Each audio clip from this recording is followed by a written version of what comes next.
Well, folks, let's call it how it is. Tesla stock is absolutely collapsing right now, down another 6% plus here today. The stock is down over 58% year to date, and it's showing no signs of slowing down in regards to this collapse of the stock price nonetheless, okay?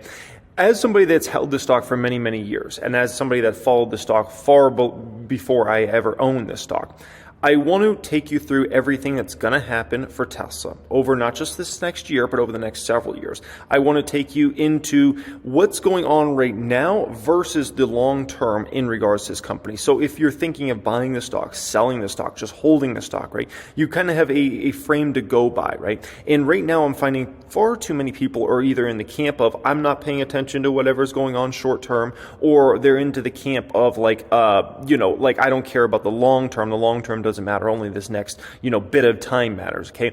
And the fact is you have to look at both these scenarios because it's extremely, extremely important. Everything that's going on with Musk, with the brand, with the numbers, with the valuation. We're going to dive into all that in this video. Okay. Hope you guys enjoy this as always. I appreciate everybody that's always joining me for these videos. Thank you for everybody that's subscribed to this channel. Okay. So first up here, Tesla's approval rating is falling fast, according to a survey.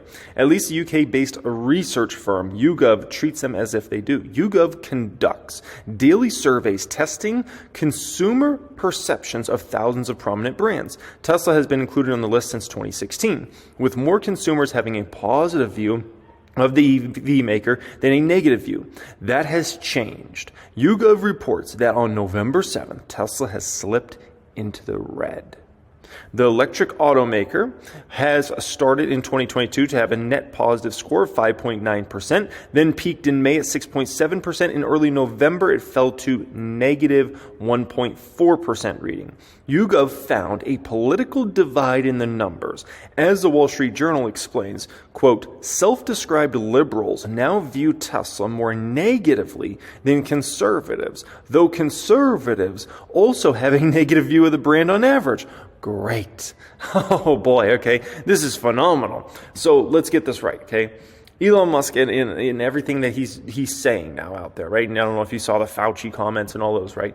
So now he's turning off tons of liberals from the brand and now giving them a negative perception of the brand, while conservatives in general still have a negative perception of the brand. So it's almost like turning off your core customer base, and thinking maybe you can get these other folks as your customers, but it's just not working as well as maybe you might have hoped, right? And so nonetheless, this is a very, very ugly situation that's turning quite fast, okay? Now, a second survey backs the trend. Morning Consult, a US-based polling firm, also finds that negative perceptions of Tesla are increasing. The company surveys about 200 Americans daily to test their attitudes about several prominent brands. At the start of 2022, it said 43% of Americans viewed Tesla positively, while 15% had a negative opinion of the company.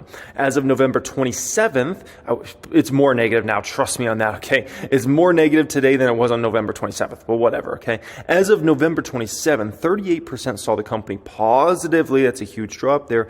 22% viewed it negatively, which is a huge kind of bump up there, right? And the rest kind of indifferent. So nonetheless, Elon Musk in this situation is definitely hurting the brand. There's no doubt about it. He's definitely hurting the brand with everything that's going on there, and it doesn't seem like he's pulling back anytime soon in regards to that. The one good thing is Tesla's as famous as you can possibly be, right? In terms of how many folks have heard of Tesla brand, it's like 97%. It's like at this point I don't know how you couldn't have heard of Tesla before, right? And amazing thing is this company never even spends any money on marketing. So Tesla's a super famous brand, so it's almost like you don't really need to get this brand any more famous, but you can hurt the brand, and you can hurt the brand quite substantially. And that's definitely something we kind of see playing out here, right? Now, the thing I'm worried about is like Elon Musk coming after China next or saying something like that, because we know there's a lot of things you could talk about negatively in China. If you think you can talk about negative things in the U.S., believe me, there's 10 times more things negative you could talk about in China, right? And I mean, imagine Elon Musk attacks China next. See, the good thing about attacking things in the United States is people are more forgiving, right? And, but in China, I can tell you it's not like that. If you come out and attack China, you're done. You're done, and Tesla would be done. And Tesla's numbers are so dependent upon the Chinese market now and the Shanghai factory that if anything negative happened there, I think Elon Musk is understands the severity of if he came out and attacked China in any meaningful way, because believe me, that would be night situation for Tesla, right? And the problem Elon Musk is getting into, he wants to keep throwing his hat into all this political stuff and this and that and all these opinions and whatnot, right?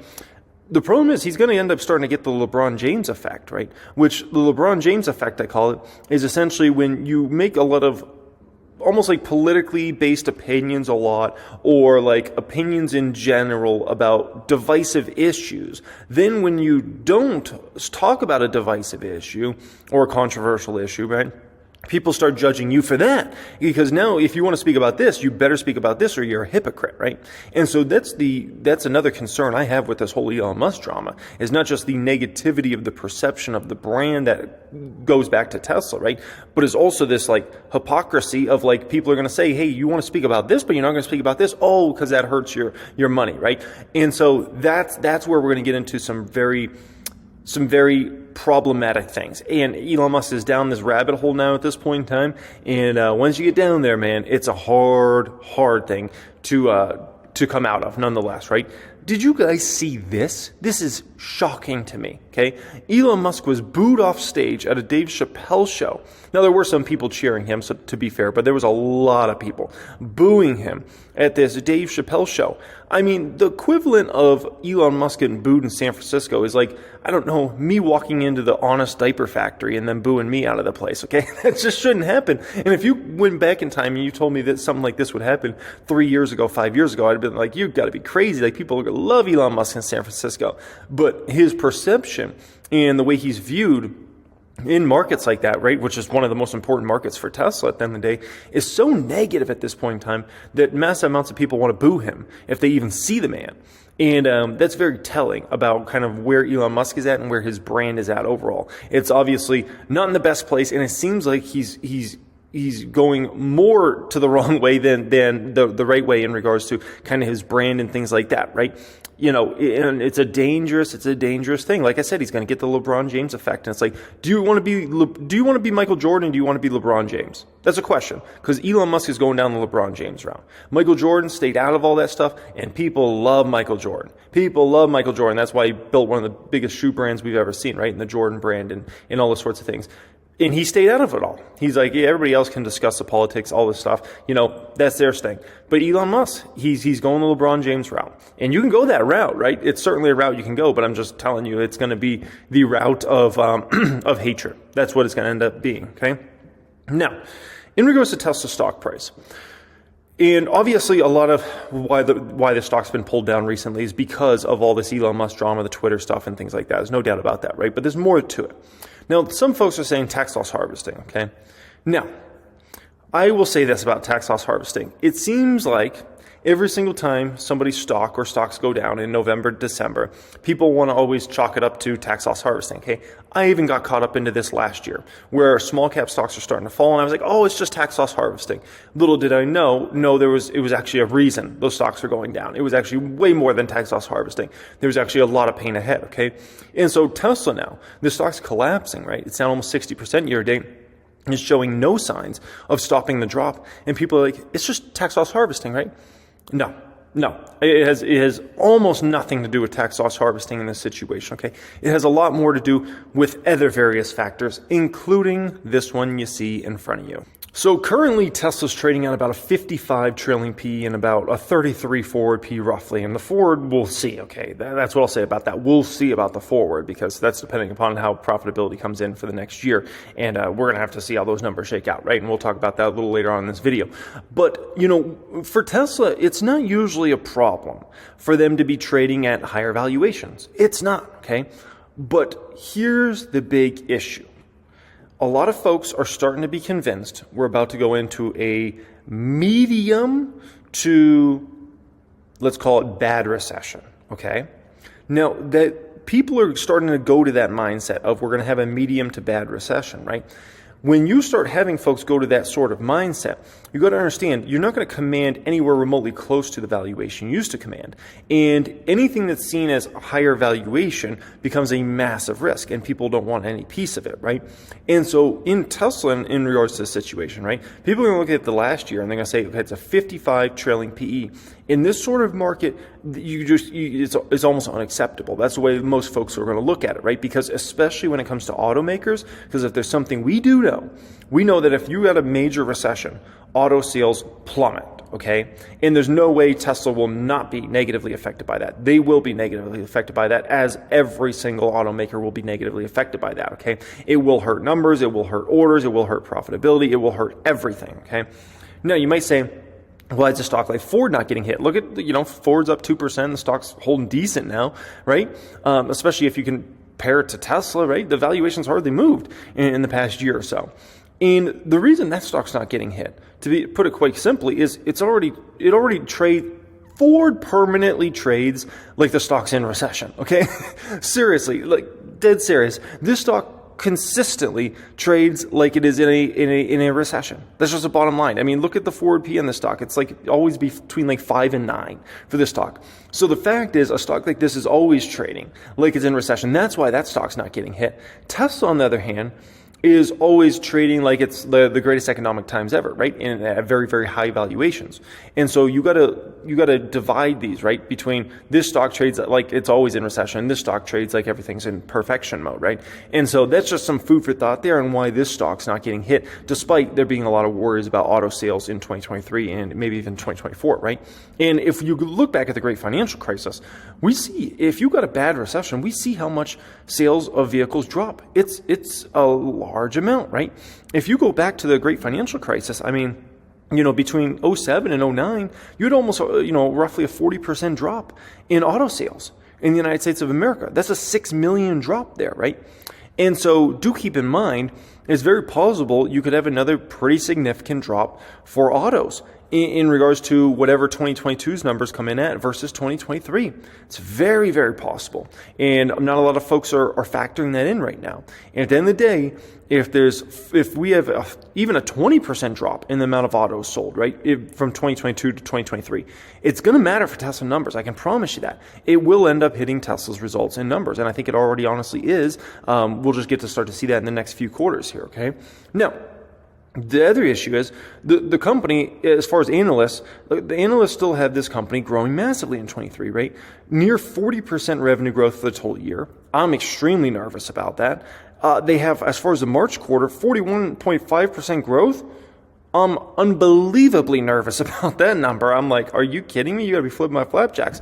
I'll be happy if they do it. I just don't think they're getting anywhere close, and I don't think they're getting anywhere close to this number in general this year. Okay, I think those are huge, huge risks for the company. I think most folks that are looking at this, and if you're very bearish on the economy over this next 1 to 2 years, there's no way you can be bullish on these numbers. You're just not. That's just a state of denial, right? Of like, no, they're still going to be able to grow 40% or more in light of a major recession? No.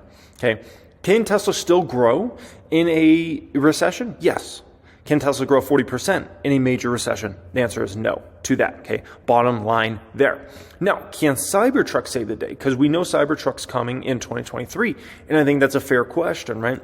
Well, here's the deal. Okay. So when it comes to Cybertruck, this vehicle is going to go into production at some point in likely mid-2023. Some sort of production, okay? But the key is some sort of production. In terms of anything meaningful to numbers for Cybertruck, you're not going to see that until maybe the very last quarter of 2023, but honestly, you're not going to see it until 2024 in regards to any sort of meaningful numbers for Tesla, okay? So for 2023, Cybertruck really can't save the day because they're not going to be ramped nearly enough for the numbers to matter. For Tesla in 2023, here's the important thing to understand. This company is going to be dependent upon how Model 3 sales do and how Model Y sales do, okay? And based upon what I'm kind of looking at, in kind of the channel data and those sorts of things, it's looking like 23 is going to be pretty weak for Model 3 and Model Y sales. Now, that's all relative, right? It's relative to Tesla. I'm not talking about them versus other companies. I'm talking about Tesla versus Tesla. It's going to be relatively weak. And Cybertruck's not going to be ramped enough in time to matter for the numbers. 2024 is a different scenario. 2024 numbers can be boosted up in an epic way by Cybertruck, but just to put it quite simply, 2023 is not. Tesla would already need to be producing a decent amount of Cybertrucks right now and kind of working on ramping into 2023. If they were doing that, if they were already in some sort of production right now, then we would say, okay, by probably the second to third quarter, there'd be a big ramp for the company and the numbers will start to matter. But they're not there, okay? So we just have to acknowledge that. And it will, Cybertruck's going to matter in a massive way for Tesla, the business model, the revenues, the profitability, everything. But it's not in 2023. And so we need to understand that, okay? Now, next thing I want to speak about here that I think is important is we got to admit Tesla's one of the most popular retail stocks out there in terms of retail traders, investors own the stock, okay? And it's not just, higher net worth folks that might own the stock. It's also folks that might have $500 in their account, $1,000 in their account, and things like that, right? There's a reason why Elon always wants to split the stock, because he understands there's a lot of people that own the stock that might only own 2, 3, 4 shares that aren't even real major investors and things like that. And if you look at Robinhood, the most popular stocks, right? First off, some of these stocks are Twitter's not even a stock anymore. Some of these stocks I think might just be popular on Robinhood just because maybe Robinhood gives them out as free shares when you sign up or something like that. But so nonetheless, we all know Tesla's one of the most popular and most owned retail stocks out there, right? And so we got to understand that if folks are concerned, like the retail community in regards to Tesla, it kind of adds fuel to the fire on both sides, right? And in the good times when Tesla stock's roaring, retail just adds extra fuel to the fire to kind of give it that extra movement up, right? Whereas big money controls this stock now, but retail adds fuel to the fire on the upside and downside.